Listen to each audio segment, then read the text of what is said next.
Everyone, my name is Mike Haas. I'm here at the Saints camp for the Saints Digital Postgame Show presented by Verizon. And what a bounce back victory it was for the Saints this afternoon, winning in Tampa, beating Tampa Bay 34-17. Again, bouncing back after that Atlanta loss. So the Saints come back and move to 8-2 and have things well in control of the NFC South, because Atlanta, after they beat the Saints last week, go to Carolina and really humiliate the Panthers, beat them this afternoon. So the Panthers fall to 5-5. They are coming to the Mercedes-Benz Superdome next Sunday at noon for another NFC South game. But a huge win for this New Orleans Saints team. They go on top. They score the first 20 points before Tampa really got involved in this football game. We are going to go back to Raymond James Stadium as soon as we can. We're going to bring you Sean Payton. You will hear his press conference live. We will also hear Drew Brees when he comes to the lectern to hear what he has to say, as well as John DeShazer, and get his thoughts. And here's Sean right now.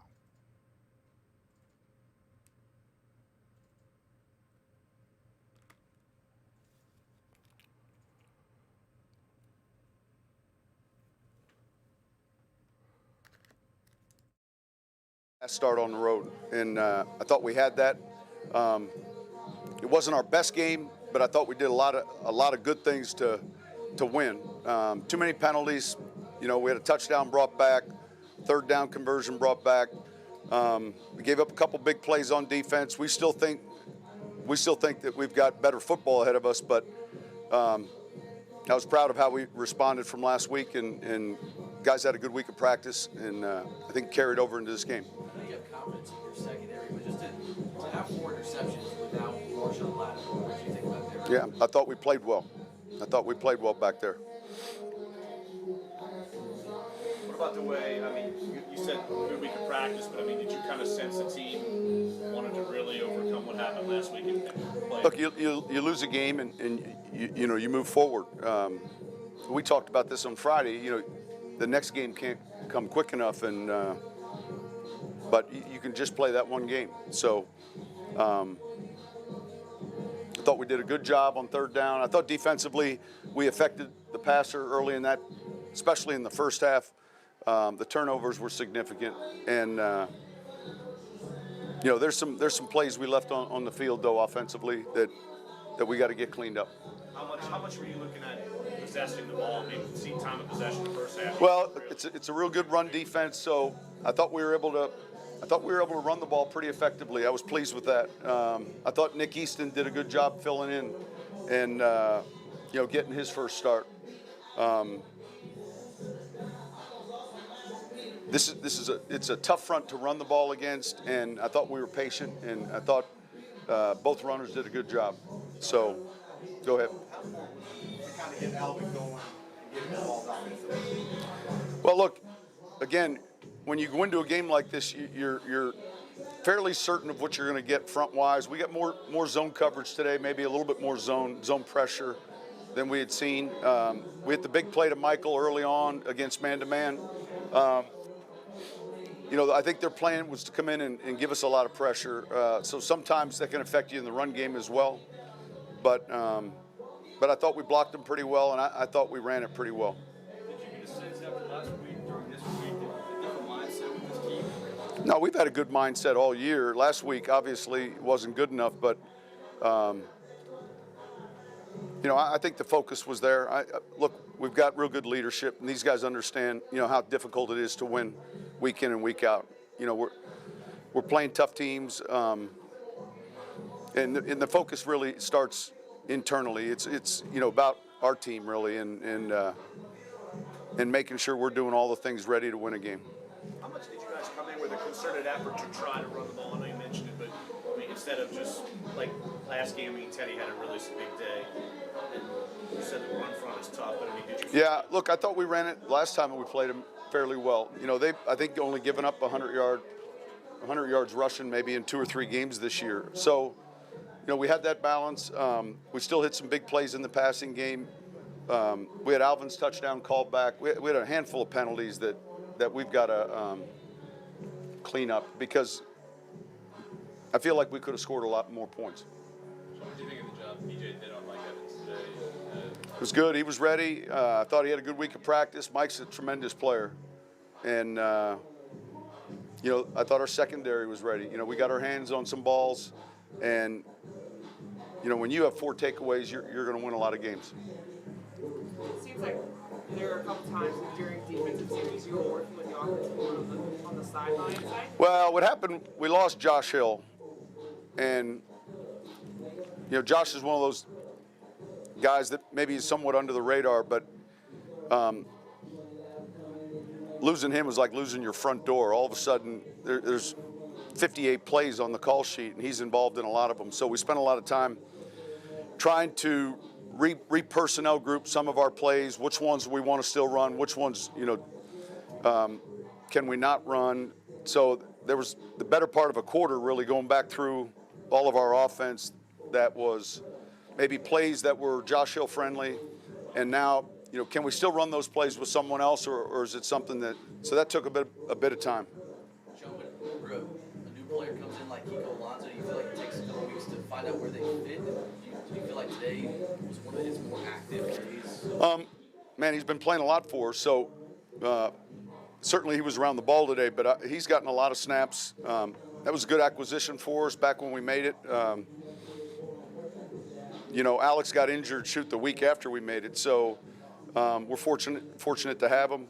And our league is about depth as well. I mean, we saw it today. There's a number of players that are stepping in, playing maybe in roles that they haven't normally played, and yeah, I was proud of the way those guys responded. Michael Thomas, 8 catches, 150 yards, touchdowns. Every week, consistency. Yeah, he's real competitive. He's one of those guys that's an extremely powerful player. He's real strong, and you know, he came up big in a lot of snaps for us. The touchdown early was a big play. Sean, the catch that Jared Cook had, how impressive was that? Right, that was a heck of a catch, heck of a throw. You know, it looked like a rebound. It's kind of a hard hit, you know, hitting the ground. He took, you know, after he caught it, but what a great play. He had a good game. Sean, you mentioned Michael Thomas. It seems like whatever the situation's been this year, he's put up these kind of numbers. How impressive is that? Yeah, if you guys had asked me what were his numbers today, I don't know that I would have been able to give you exactly what. I mean, it's a progression that takes place. Sometimes the ball comes to him within what we're doing. Sometimes there are plays that are designed for him, but he's been very consistent. He prepares extremely hard. You know, he's very hard on himself during the week of practice, and shoot, he's playing as good as any of them. I mean, I'm proud of how he's playing. Sean, the 4th and 1 sneak by Brees when you guys were up 10, does that speak at all to the confidence you guys just have in this film? Yeah, and it speaks to his athleticism too. You know, that's something he's done over his career. I don't think I've ever told him no when he's brought it up. I get worried a little bit sometimes. We talk to the side judge right away so they get the spot. But he's extremely athletic, and he can jump. So, you know, it's about the timing of the snap. He's done that so many times. I can't think of one time he's done it where it wasn't successful. So, but you have to be inside of a yard.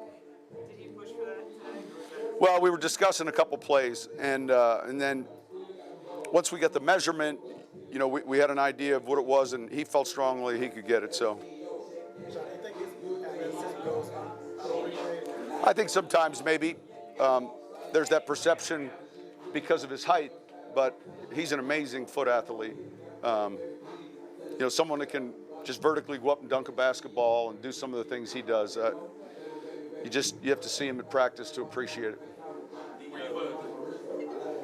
4th and 1 for Tampa Bay, Arians challenge the goal. Do you feel like based on the numbers, it just almost seems like it's a no-win situation when you challenge some of those pass interferences? Look, I think all of us have noticed the trend, and the trend is pretty conservative. So you factor that in, and, you know, it's just up to you based on what you think. 4 picks, pick 6. Just how impressed were you with the defense's overall performance today? Look, you're not going to lose many games when when you get 4 takeaways like that. I thought we affected the quarterback, moving him off his spot. I thought that was important, and guys competed. It's a real good group of receivers, and I thought we really competed. And I felt like it became one-dimensional, and it's a little bit more difficult to play offensive football when you're just doing one thing. When did y'all lock in on Nick being the guy starting at left guard? And is it important to have that identified early so they can kind of get? Yeah, I think we knew that early in the week. I mean, we knew that, in fact, on Monday. Yeah. That was the direction we were going to go. Is it important for the guys to just have the week to build some chemistry next to each other? Well, certainly the reps. He's been getting a lot of practice reps, but there wasn't a lot of discussion. We felt like he was going to be the starting left guard. That gave us the ability to keep clapping his role. And Nick's played a lot of football in our league. I mean, he started a lot of games, and I'm anxious to see the film because I think he played pretty well. Sean, relative to the impact that Brees has for you guys offensively, in the case of DeMario Davis, is his impact both in the locker room and play-wise similar to Yeah, I would say he's one of our leaders, absolutely.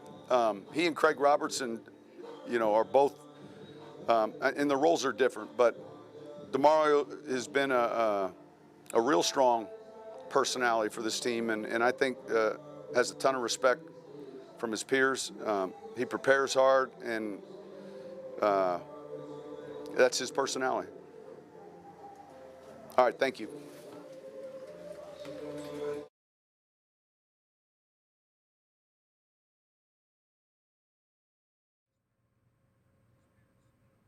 Welcome back to the Saints Postgame Show, brought to you by Verizon. Just listening to head coach Sean Payton, a rather actually lengthy postgame presser on the road, but here's one thing you do know, and you can hear the music like that blaring in the background, it's a good thing. And today it was a good thing as the Saints beat the Tampa Bay Buccaneers 34-17.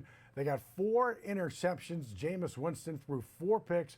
Demarius Davis got 1. Von Bell, Marcus Williams picked off 1. He returned that for a touchdown. And P.J. Williams got a pick as well. So the Saints secondary picking up big time today without the likes of Marshawn Lattimore. Defensively overall, they had 2 sacks, but Jameis Winston had a ton of pressure on him all day. Jameis Winston rushed the ball 2 times. He threw the ball left-handed 2 times. So they did not rush the ball. Tampa rushed the ball all of 8 times today, and he put it in the air 51 times. He was 30 of 51 for 300-plus yards, but it was the 4 interceptions for Jameis Winston. He now has 18, and that leads the NFL. For more insight, let's go back to Raymond James Stadium and John DeShazier to get his thoughts on a very, very big Saints win today. John?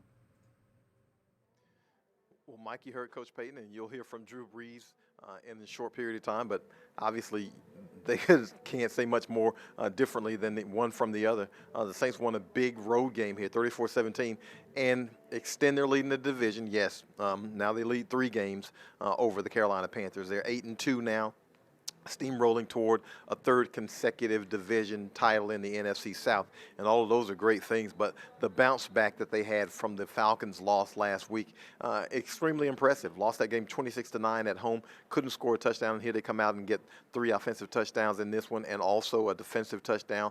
Marcus Williams with the pick 6. And oh, by the way, 4 interceptions, as I'm sure you've already mentioned. A fantastic defensive effort against a good Tampa Bay team that is able to score on teams. And we know that the passing offense from Tampa Bay, averaging right around 285 yards a game. And Jameis Winston had done a really good job of getting the ball to Chris Godwin and to Mike Evans. But in this game, the Saints really had a defensive remedy, and they had a defensive remedy for them actually in New Orleans on October the 6th when they beat them 31-24.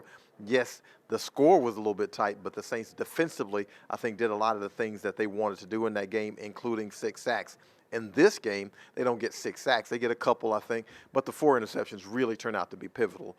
You heard Coach Payton say if you're going to get 4 turnovers, you're probably going to win that game, and that was obviously the case today. First career interception for Von Bell, Marcus Williams with the pick 6, as we mentioned.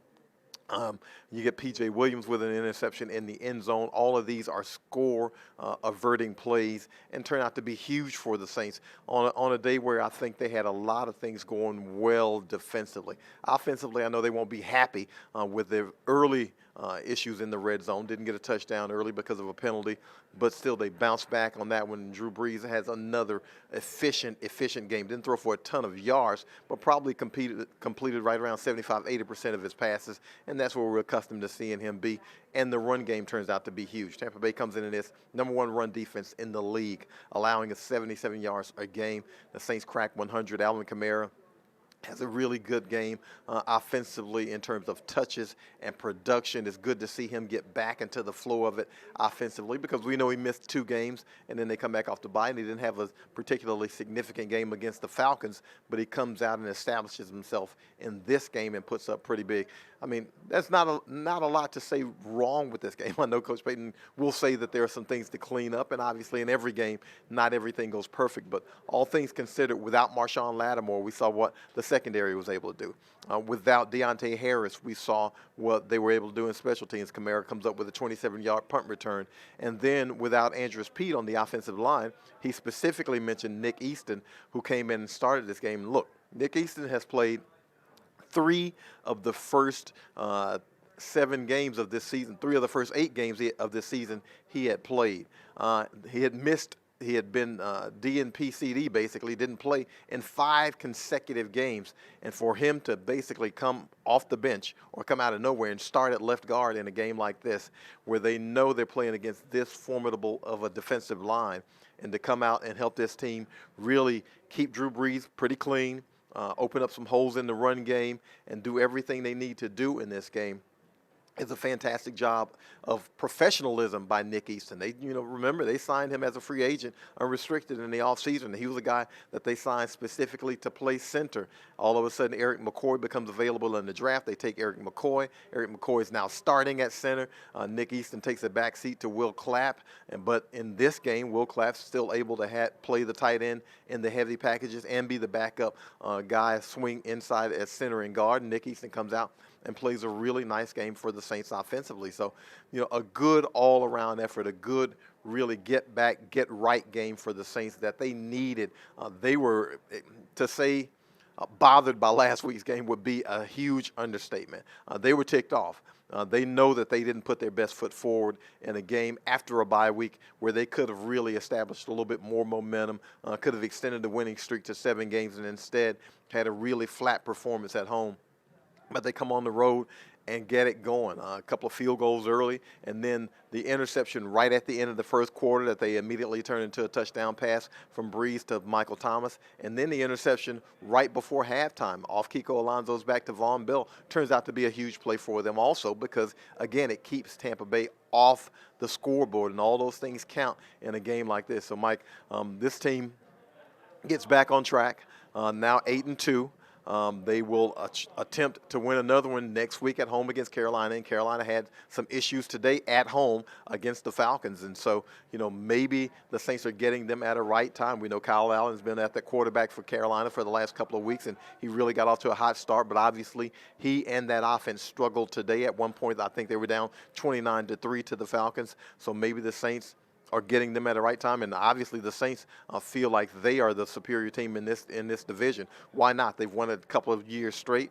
They have a 3-game lead right now. They're probably playing the best football in the division, so they'll go home to the Mercedes-Benz Superdome and attempt to win another game and attempt to move another step closer to not just winning the division, but also establishing their seed in the NFC, because now we get to the point where we start looking at the standings and seeing where the team will be seeded for the playoffs. That 1 or 2 seed always gets you that home game, and of course that's what you're looking for, to have that bye week and that home game in the playoffs. So we'll see if the Saints can accomplish that, but, more immediately, getting ready to go home. Hopefully they'll win another one, and the Saints here take a victory at Raymond James Stadium, Mike.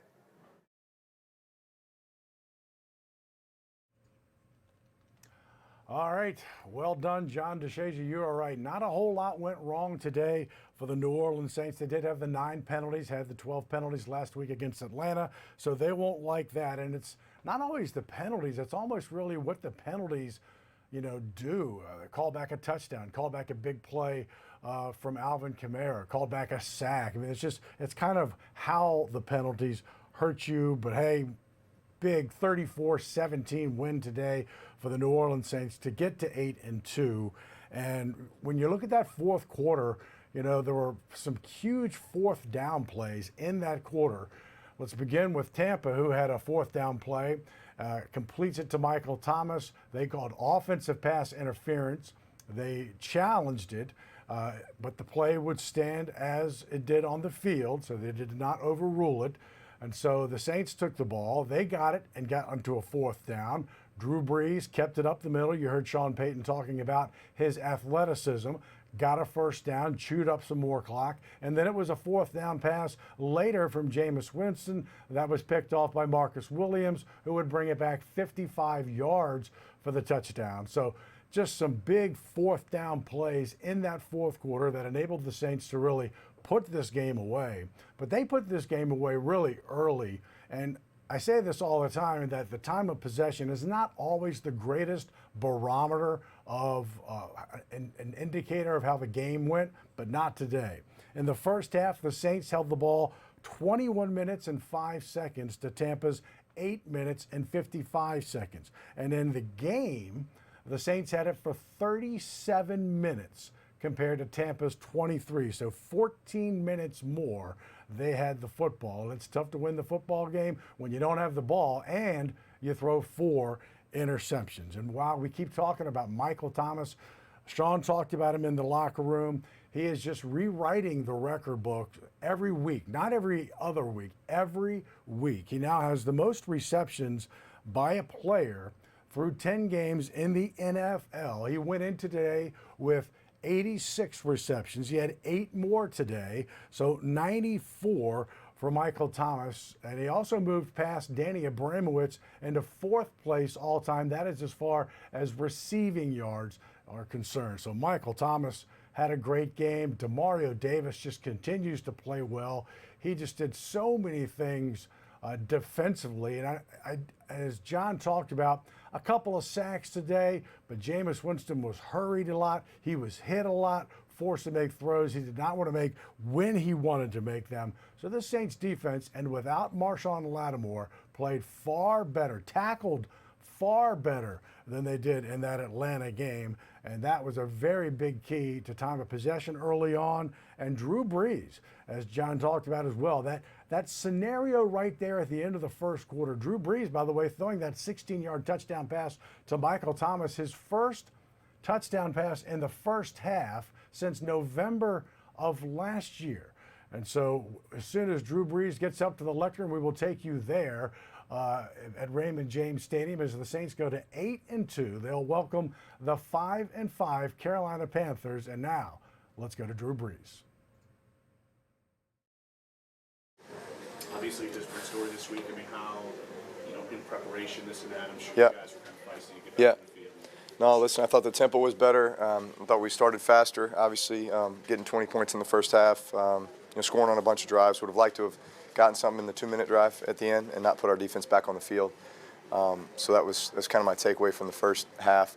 Also, a couple of those field goal drives, I mean, listen, we shot ourselves in the foot with some penalties, where, man, we're going to be first and goal inside the 5, and all of a sudden, we're backed up and it's, 2nd and 20 or whatever. So a couple of those instances where I felt like we just, self-inflicted wounds, unforced errors, and we got to clean that up.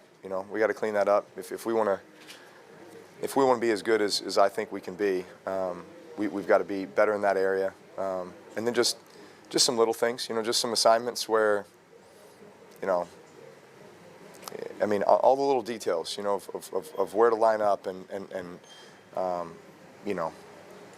what your job is. Everybody just doing their job and eliminating the unforced errors, and we'll score more points. Yeah, absolutely. You always are after a game like that. So, listen, it was good to get the win. there was enough good things in this game to get us the win, but I think we're better in a lot of areas. Drew, the touchdown to Jared, you almost look at that one and say, you know what, that's one of the reasons we got him for that kind of play. Yeah, absolutely. Listen, that's just, Jared Cook standing in the end zone with anyone else standing next to him, and he's gonna be able to out-jump him, right? So, you still got to put the ball in the place where he can get it, nobody else can. But that is, that's the objective there. Is give the guy a high ball, let him go make a play.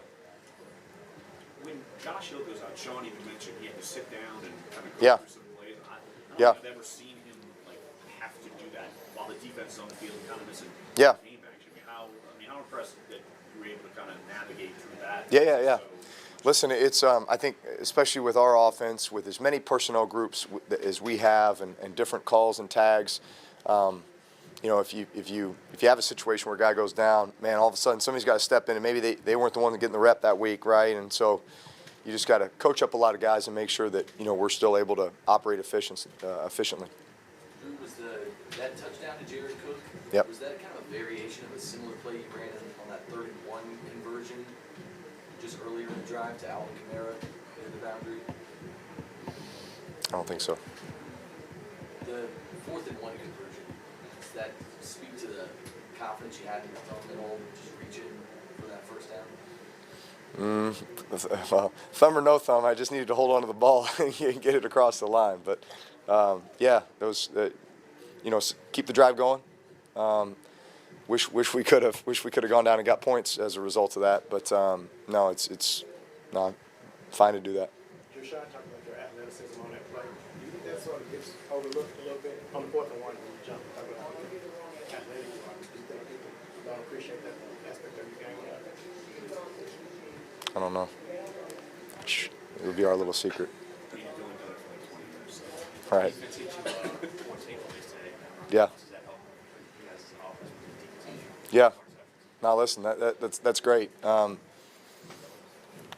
Anytime you get takeaways, those are momentum changers. Those are especially you get one return for a touchdown there at the end. That was great by the whole defense and Marcus. But those are again momentum changing plays. All of a sudden, I think the interception that we got maybe right in there in the first quarter, we turned right into a touchdown. One play later. So those are big plays.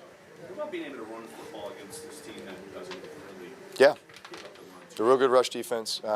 Felt like we had some good schemes, and then our runners were downhill, and that's what you got to do against these guys. Is there anything new you can say about Mike Thomas? Guys, seems like every week it's like 10 catches, 110 yards. What was he today? I didn't see. 8 for 114 today. I got you. All right. Ho hum. Yeah. No, how hard is it to do what he's doing right now? To have every week be so consistently. Here's the thing, man. If you saw the guy work, if you saw the guy prepared, it's just what we see every day in practice, honestly. Maybe it's one of those things that, when it's all said and done, you look back and you really, really appreciate. But, I just love his mindset. He is I want the ball, I will get open, I will make the play for you kind of guy. And that's the kind of guy you want. Have you played with somebody like that before? That kind of... Listen, I played with a lot of good ones, a lot of great ones.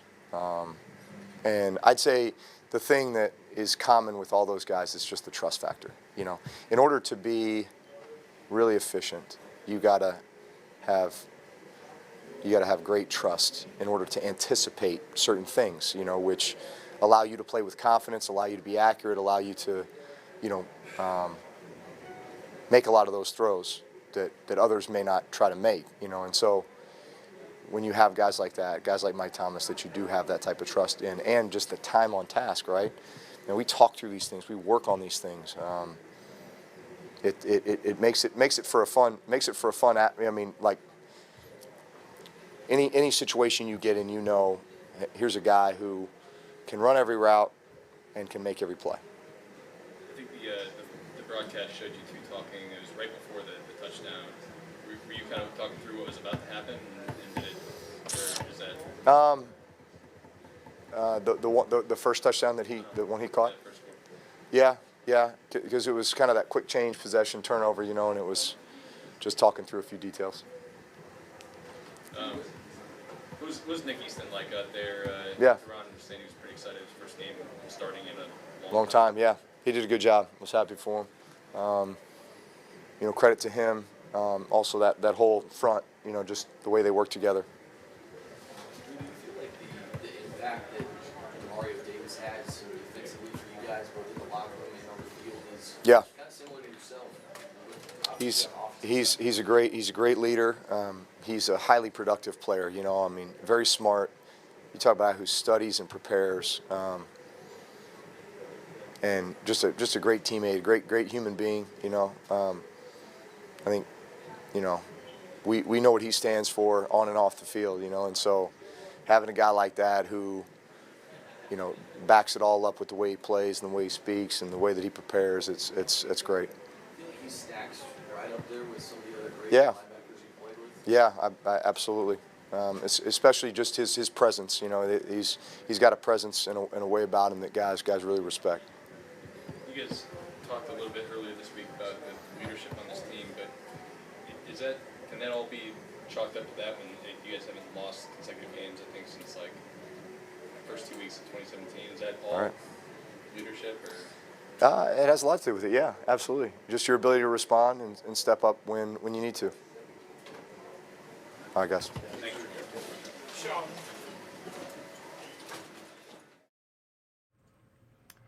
And there you hear from Drew Brees at Raymond James Stadium, where the Saints were victorious 34-17 over the Tampa Bay Buccaneers. Welcome back to the Saints Postgame Show, presented by Verizon. Drew was 28 of 35, 228 yards, a quarterback rating of 122.4. Jameis Winston's quarterback rating was 57.1. And if you look at the two games that the Saints beat the Bucs this year, two different quarterbacks. Drew had 3 touchdown passes. Teddy Bridgewater had 4 touchdown passes, and it's the 5th time in this era of Drew Brees and Sean Payton, the 5th time that the Saints have swept the Tampa Bay Buccaneers. So here's how the NFC South looks. The Saints are 8-2. Carolina comes to the Mercedes-Benz Superdome. They're 5-5. That's noon next Sunday. Tampa falls to 3-7 with their loss. Atlanta has now won 2 straight games to get to 3-7 as well. So the Saints taking that next step through 10 games, 8-2. So how did it happen? Let's take a quick look back at some of the highlights today that got the Saints to their 8-2 mark and a victory 34-17.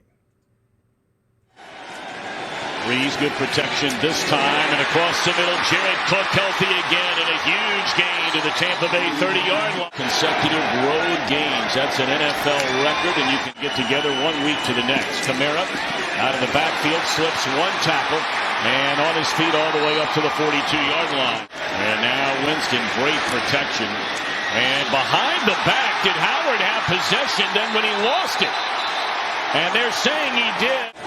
Now Brees looking to Thomas, and the conversation on the sideline apparently paid off. The other drive was 1 play and a touchdown. Back in the end zone, a spectacular grab made by Jared Cook. Down the middle of the field, and underthrown, and it's intercepted, tipped by Alonso into the arms of Von Bell. All right, 1st and goal. Brees to the end zone. And the Saints win it in Tampa Bay 34-17. And we've heard Drew talk about it, and we've heard Sean talk about it, but I want to about the importance of those turnovers, and certainly on the road. But I want to read a couple of stats. First downs, Tampa and the Saints both had 21. On 3rd down, the Saints were 7 of 13, Tampa 5 of 13. Total net yards, Saints 328, Tampa 334. Offensive plays, Saints 64, Tampa 61. Passing net yards, 219, 298. Saints had 9 penalties. Tampa had 7 penalties. Both teams punted 3 times. Both teams did not miss a field goal. So when you look at all those numbers, they look very, very close, except for those 4 turnovers, one of them being a pick 6. And the Saints get a very important win in Tampa. Not as important as December 6th, 1987, when the Saints went into Tampa Bay and beat the Buccaneers 44-34. That was in 87.